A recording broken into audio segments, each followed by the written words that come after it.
Okay, welcome to part two. Just continuing where I left off, a lot of young people just do not want to work for these big corporate entities anymore, and you can't really blame them. When groceries, gas, and rent are 30 to 50% higher than what it was back in 2019, then you're not really, and even back then it was barely livable. You know, people were just barely getting by, but it was still a much better time in this country under Trump than it is right now under this current administration. Am I saying that Trump in no way had, played a big hand in what's going on right now? Yeah, I absolutely not. Let's not pretend and ignore the fact that this guy approved billions of dollars, of money to give us during the whole pandemic, instead of just letting people just go about their daily life. And now we're trillions of dollars in debt. That's why everything is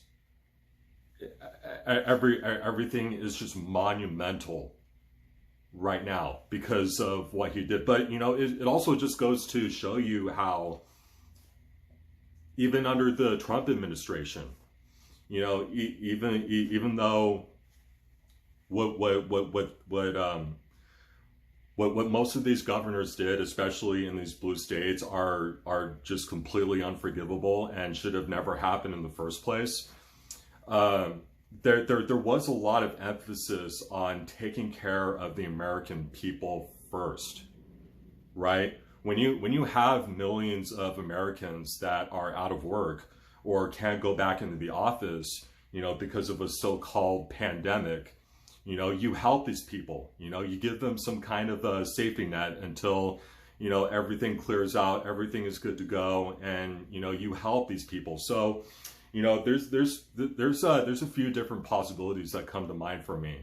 But, the one that I take into consideration, in fairness to Trump, is that maybe his administration, maybe he was just totally manipulated and lied to, and and he was just doing whatever he could to just make sure that that the people underneath his his administration are taken care of. He wanted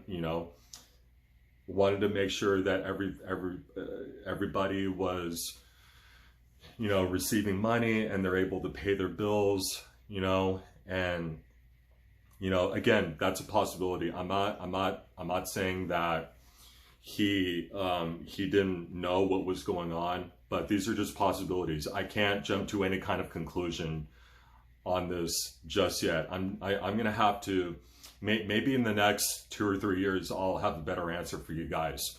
I just have to wait and see what happens. But it's kind of interesting how the more that's being exposed and the more that the truth starts to come to light and everything starts to make more sense, that people are starting to kind of get it, but not really. We still have this huge division in our country that I think is just completely, it's putting people under this spell. It is completely deluding people. I think that's why it's talked about in Revelation that Satan will delude people in this world. And some people might look at that and go, well, when it's talked about in Revelation that he will pull the wool over people's eyes, what he's talking about is that there's going to be so much degeneracy and anarchy, and a lack of morals which is true, but I think people fail to realize that what's going on with, you know, people of different political ideologies being lied to and buying it hook, line, and sinker is you can't help but blame Satan for doing that.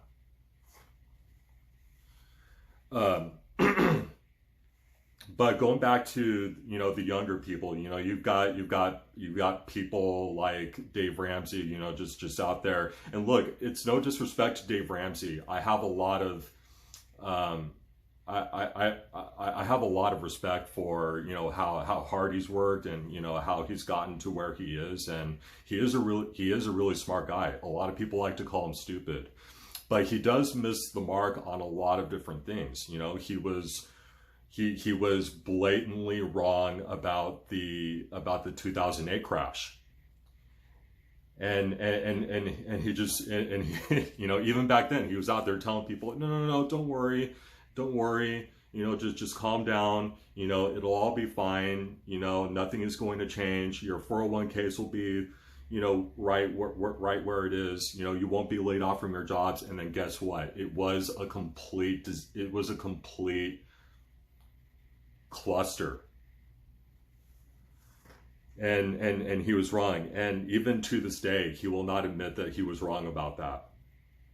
So he's missed the mark on pretty much everything that has to do with politics or economics.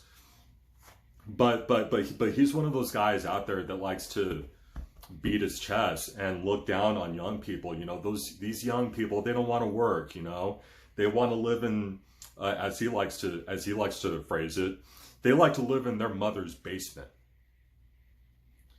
You know, or they like to, you know, they just want to live with their parents until they're 35, you know, and they don't want to work. They don't want to pay bills. And the more that you hear people like Dave Ramsey go up there on their soapbox and proclaim all of this as if it's to be true, now you have normal people, you know, older generational people that are calling these, you know, people, oh, you know, well, you know, must have a point there. You know, they don't want to work. They don't want to get a job.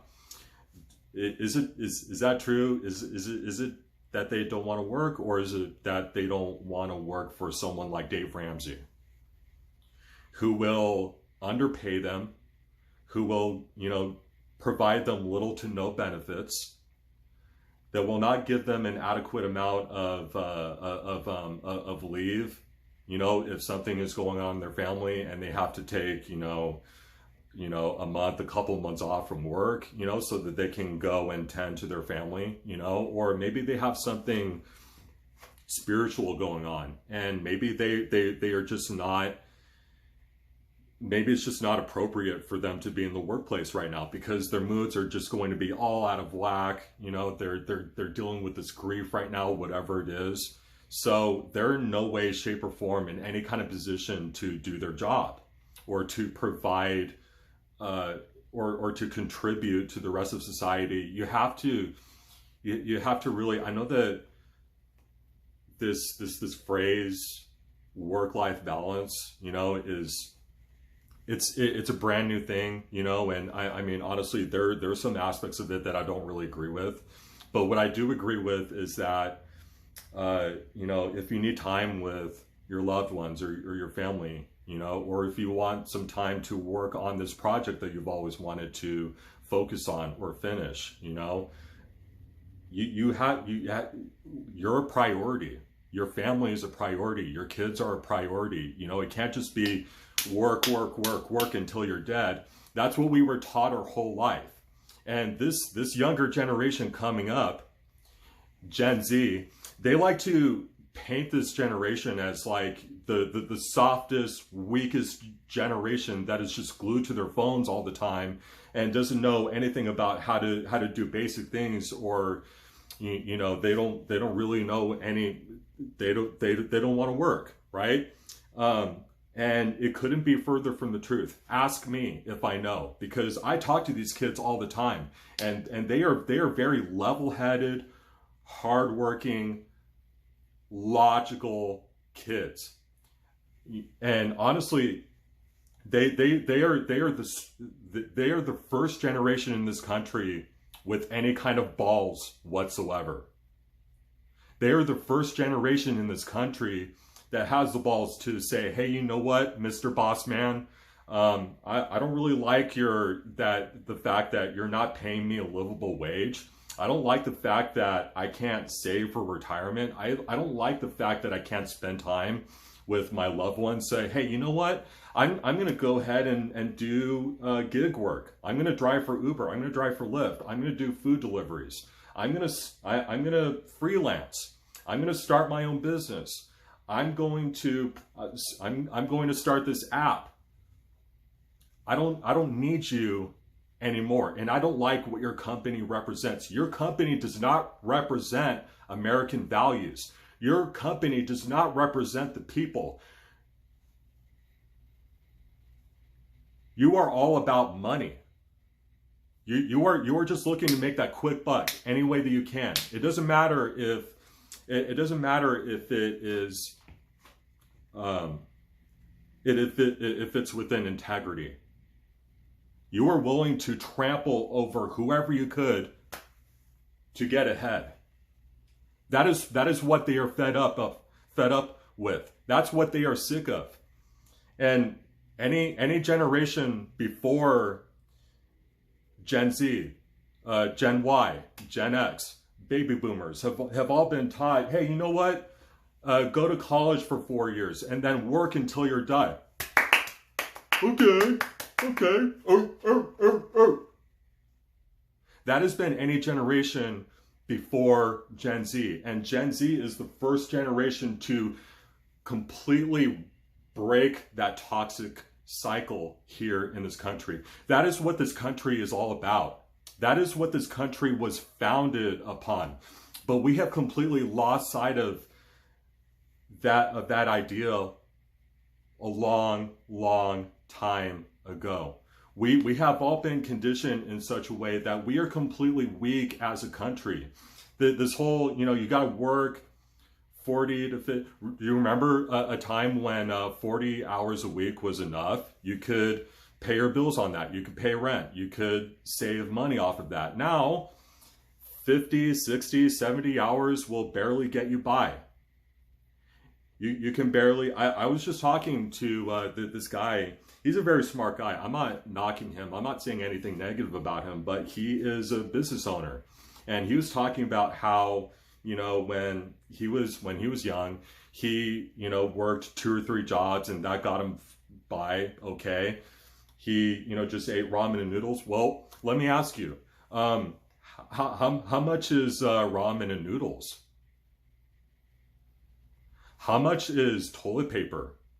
How much is beef ravioli? How much is oatmeal? Because everything is just it is absolutely absurd. So wake up, people. You need to wake up. And I'm not just talking about one side or another. I'm talking about everybody. Listen, I'm not here to say whether or not Donald Trump is a liar or that, he didn't do a great job as president, because he did, or that he's involved in some way and they're all in on it. But I'm not ruling that out as a possibility either. You have to keep an open mind. You can't just, because when that day comes, when the day comes where they have finally unveiled or lifted the veil and revealed who they truly are, you are setting yourself up to be greatly disappointed. And when we come to a point as a country where we are completely disappointed, that's where we are at our weakest. And that is exactly what they want. So anyway, guys, I hope that you enjoyed this whole episode. And if you did, share it with your friends and your family. And again, I hope that you have a great day. I love you, and I will talk to you again soon.